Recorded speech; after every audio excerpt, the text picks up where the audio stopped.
Querido irmão, querida irmã, convido você a rezar comigo o 9º dia da novena de Natal. Em nome do Pai, do Filho e do Espírito Santo. Amém. Deus, em sua graça, nos reúne para celebrarmos essa novena de Natal. A cada ano, o Senhor reacende em nós a esperança da salvação, alimenta nossa confiança nele e deseja que o acolhamos com alegria.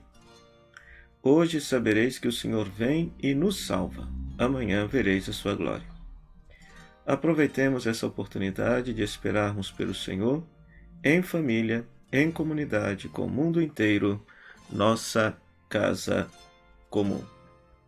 Vinde, Espírito Santo, enchei os corações dos vossos fiéis e acendei neles o fogo do vosso amor. Enviai o vosso Espírito e tudo será criado e renovareis a face da terra. Oremos, Deus que instruístes os corações dos vossos fiéis com a luz do Espírito Santo, fazei que apreciemos retamente todas as coisas, segundo o mesmo Espírito, e gozemos sempre da sua divina consolação, por Cristo, Senhor nosso. Amém. Querido irmão, querida irmã, neste 9º dia, último dia de nossa novena de Natal, nós queremos ouvir a palavra de Deus. A palavra se fez carne e veio morar entre nós. A encarnação do Verbo causou espanto para muitos, no tempo das comunidades aos quais se dirige a primeira carta de João.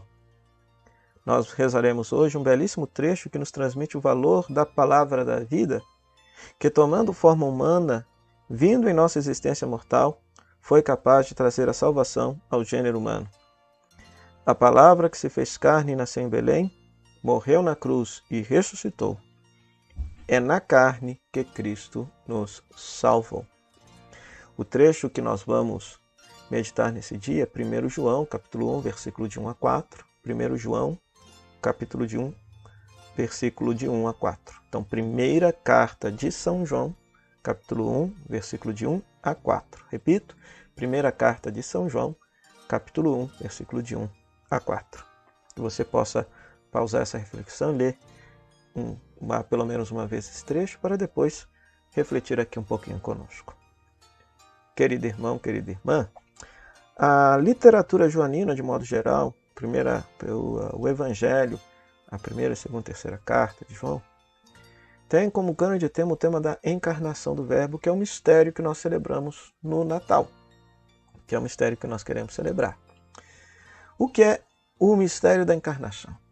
Então, explicado de forma bem simples, está lá em João 1,14. O Verbo se fez carne e habitou entre nós. Ou seja, Deus se fez carne, Deus se fez pessoa humana para poder salvar o gênero humano e, ao salvar todo o gênero humano, redimir todo o universo, salvar todo o universo. O Criador se fez criatura, o eterno entrou no tempo, o infinito tornou-se finito, céu e terra se uniram pelo mistério da encarnação. Deus e ser humano, Deus e humanidade se uniram pelo mistério da encarnação na pessoa de Jesus Cristo. Então esse é o grande mistério. Deus, para poder nos salvar, assumiu a nossa condição, assumiu a nossa vida, assumiu a nossa história, assumiu a nossa carne. É interessante que essa palavra carne, em grego sarx, significa não tanto a carne física que a gente tem, é claro, mas é carne no sentido de fragilidade. De fragilidade. Ou seja, Deus assumiu a nossa vida e assumiu as dores e os sofrimentos de nossa vida, para que, redimindo a nossa vida por completo, todo ser humano, toda a humanidade, todo o gênero humano pudesse ser redimido, pudesse ser salvo e pudesse novamente poder viver em paz com Deus. No dia de Natal, os santos padres gostam de dizer uma frase, o Deus se fez humano para que o humano se tornasse divino. Ou seja, por causa da encarnação, por causa do nascimento de Deus na história humana, humanidade e Deus podem viver em paz, podem comungar da mesma vida. Então isso é belíssimo. Esse é um grande mistério da nossa fé.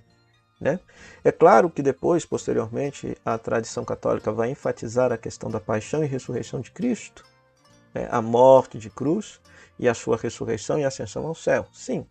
Mas só que não adiantaria nada paixão, morte e ressurreição se aquele que morreu não fosse Deus.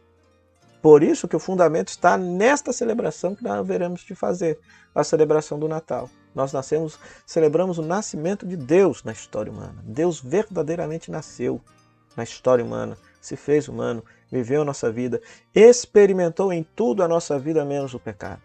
E desta forma nos redimiu. E desta forma nos salvou. E é isto que esse trechinho que nós vamos meditar, rezar nesse dia, quer nos dizer, porque ele deixa bem claro o que nós vimos, ouvimos e tocamos da palavra da vida. A palavra da vida, o verbo da vida é Deus, é o próprio Jesus, o verbo que se fez carne. Então veja que graça esses primeiros tiveram. A graça de eles puderam tocar Deus, olhar Deus, ver Deus face a face na pessoa de Jesus. Né? Deus que para nós é inacessível, Deus que para nós tocamos e experimentamos através de sinais que são os sacramentos, aqueles que conviveram com Jesus puderam tocar Deus, ver Deus, ouvir Deus, falar com Deus. Né? Então, é a palavra da vida, eles tocaram, apalparam, experimentaram e dão esse testemunho para que a nossa alegria seja completa. Por que isso é motivo de nossa alegria? Porque a nossa vida foi assumida, porque a nossa vida foi redimida por Deus. Pelo simples fato da encarnação. Né? Repito que depois a teologia cristã vai enfatizar a questão da morte, paixão e ressurreição de Cristo, mas para os santos padres a nossa vida já seria salva pelo simples fato da encarnação. Pelo fato de Deus ter se feito ser humano, ter assumido a nossa vida, ter assumido a nossa história, nós já somos salvos. Porque Deus verdadeiramente assumiu a nossa vida. Se fez um de nós.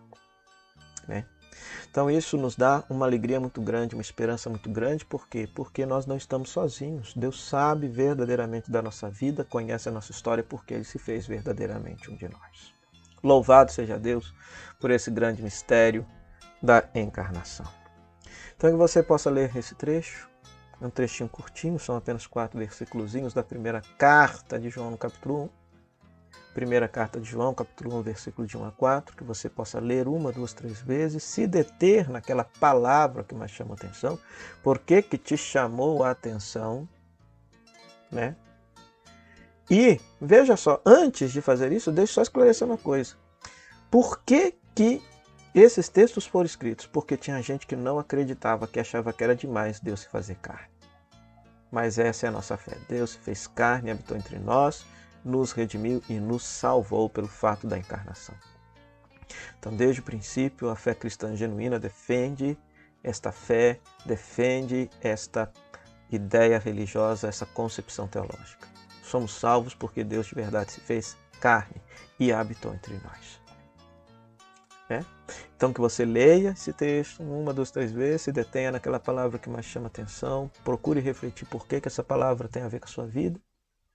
E você, a partir dessa reflexão, você conversa com Deus e depois assume um gesto concreto para você praticar esta santa palavra.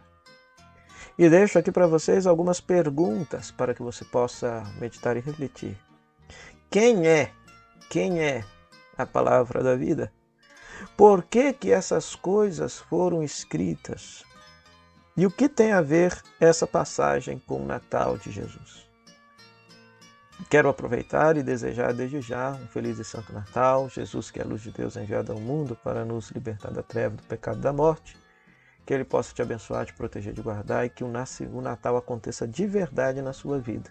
Que Ele nasça no seu coração e faça você experimentar a salvação de Deus. Em nome do Pai, do Filho e do Espírito Santo. Amém.